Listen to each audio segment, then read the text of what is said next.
Hello everyone, আজকে আমি আপনাদের তৈরি করে দেখাবো চিকেন নাগেটস। খুব সহজে ঘরে এটা তৈরি করা যায় আর খেতেও কিন্তু দারুণ হয়। চলুন দেখে নেওয়া যাক।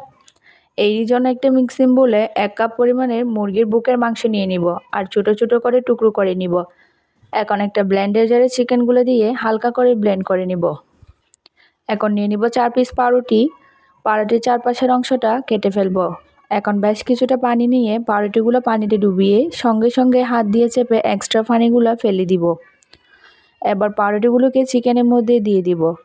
এরই মধ্যে দিয়ে দিব 2 টেবিল চামচ কর্নফ্লাওয়ার, 1 টেবিল চামচ লেবুর রস, 1 চামচ আদা বাটা, 1 চামচ রসুন বাটা, 1 চামচ মরিচের গুঁড়া, 1 চামচ গোলমরিচের গুঁড়া, আর দিয়ে দিব 1 টেবিল চামচ সয়া সস, 1 টেবিল চামচ টমেটো সস, 1 চামচ চিনি, স্বাদ মতো লবণ, আর দিয়ে দিব 1 টেবিল চামচ তেল।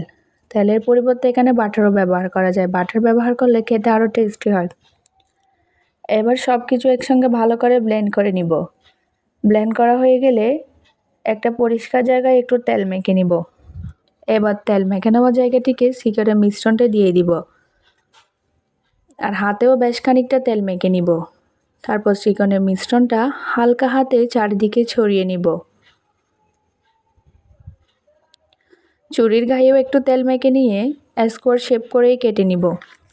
তবে আপনারা চাইলে আপনাদের পছন্দ মতো শেপও ডিজাইন করে কেটে নিতে পারেন।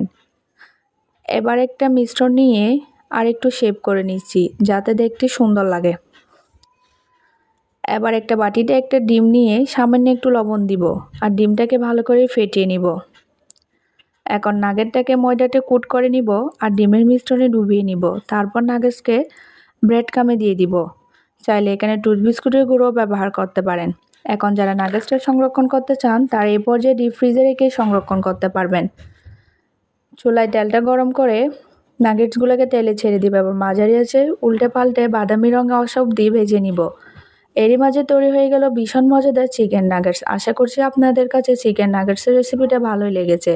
ভালো লাগলে লাইক কমেন্ট করে পাশে থাকবেন। তবে আজ এ পর্যন্তই। আল্লাহ হাফেজ।